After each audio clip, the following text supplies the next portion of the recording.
Welcome to the Business Buyer Diaries. My name is Nathan Platter. I'm a full-time employee, and I bought a business. I did everything right, from finding the deal, handling all the due diligence on 63 opportunities, and ultimately bought a profitable gym. And boy, was I in for a big surprise as a new owner. I chronicled everything in real time, including the biggest wins to the stressful nights at 2 a.m.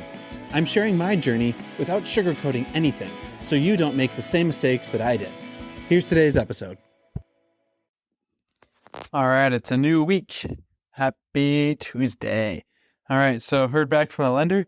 It was supposed to take like 7 to 10 business days for them to go through it, and they went through it, which is pretty fast, like 2 or 3 business days. Kind of cool. Shout out to the credit underwriting team, the folks in the back office that made it happen. Lender, Michael wanted some clarification. They wanted to know if I'm going to, I'm currently employed, my wife is currently employed. In the personal financial statement, the lenders call that PFS as their acronym. They wanted to see like, hey, Nathan, you're working. Do you plan to keep your job in the near term?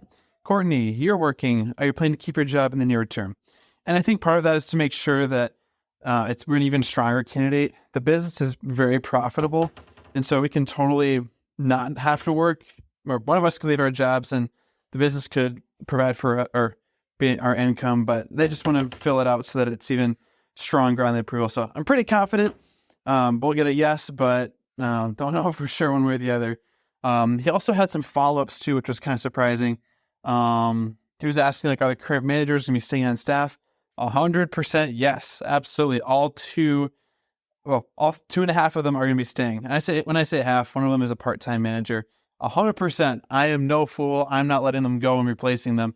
I need my people to stay and be winning candidates, winning team members. The business is so attractive and so good because of these staff. There's no way I'm going to drop them. Like I may be good, but I'm not better than them by no means. Someday I may be better at sales. I may be better at club ops. I don't know, but I'm buying this business because this is a stellar business. So no, they're going to be staying. What else is going on? Oh yeah, there was some weird thing in my tax return. They wanted to know if an entity that I had operated in prior years was still going to be running, or if we're relying on that revenue, or if it's done and over with. We owned a rental property years ago, and I don't know why it showed up on this tax return, but then had me type on a Word document like, yes, we're not relying on this LLC, we're not using it anymore, which we're not, and then signed it and then sent it back. So just resubmitted it to underwrite or to the lender. He's now resubmitting that to underwriting. It took 3 days to do a 10-day process for a package. So I'm hoping we'll get an answer like tomorrow or the day after on the lending approval. So we're almost there. I feel like we're going to get to the finish line sooner or later. But I'm realizing this is such a good thing. The bank is not going to lose their money. And for better or worse, they're protecting me from myself too.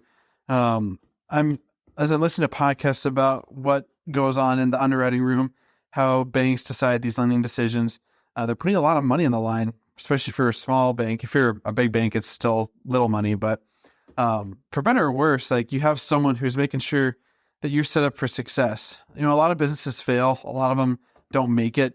What is it? Like, I don't even going to repeat the stats, but so many businesses fail. And by having a financing team make sure that you're good to go, they're putting more money in the line than you are, but then you'll be set up for success because of what you're putting together and you know what you're getting into. Had a chance to talk to the business broker on what deal number 2 could look like. I've talked to a couple community banks just to see like what other options are out there.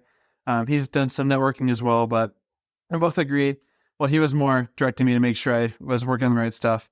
Let's focus on this first gym first, or fitness studio. Once this one is like teed up for the closing date, then we'll start figuring out how to get creative with that second one.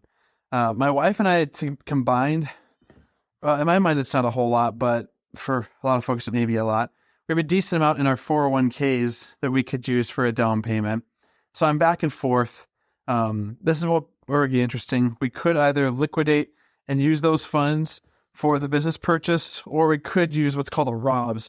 Don't remember what it's called, but basically you borrow money for your 401k, or you use 401k money to buy a business, or use it for business financing.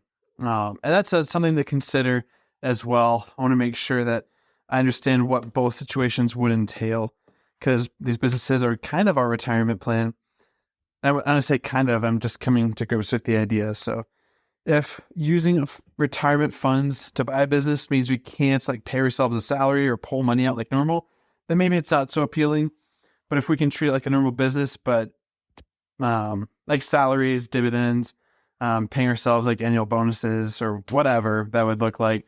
If there are restrictions, may not be so appealing, but if we can run it like normal, then maybe we will use 401k money in like a Roth transaction. So I don't know. We'll find out. First step is to finish up this transaction. We're scheduled to close in like 25 days or so. So this countdown is coming. 25 days from now, I'm thinking we'll have a credit decision about 20 to 22 days before closing date. And then we'll be getting responses from there. Next week is the annual franchise convention. So we're having a meetup between the sellers and myself later this week for how the deal is going. I think we'll talk a little bit there on how we want to set my story up, because today I'm not a franchisee, really. And so going to a conference with 50 or 55 other franchisees, everyone's going to know each other. I don't have a location to speak of, but yet everyone's going to be knowing like, well, he's buying a location, but he's not saying which location. Who's selling the location? So we'll figure that one out. That'll be an interesting one, but I think it'll be good too. So that's coming up next week. And then, we'll see how it all goes from there, but nothing really too much from here. Just wait for credit and underwriting and getting the green light from there. So we'll rock and roll. Keep you up to date. This has been another episode of the Business Buyer Diaries. Subscribe so you don't miss the next episode. I hope you're realizing that business ownership is no cakewalk. Check the podcast notes for a link to the DIY due diligence program, the complete list of show sponsors, and for media inquiries. Music written and composed by Wes Schrock. I'm your host, Nathan Platter. Join me again on the next one.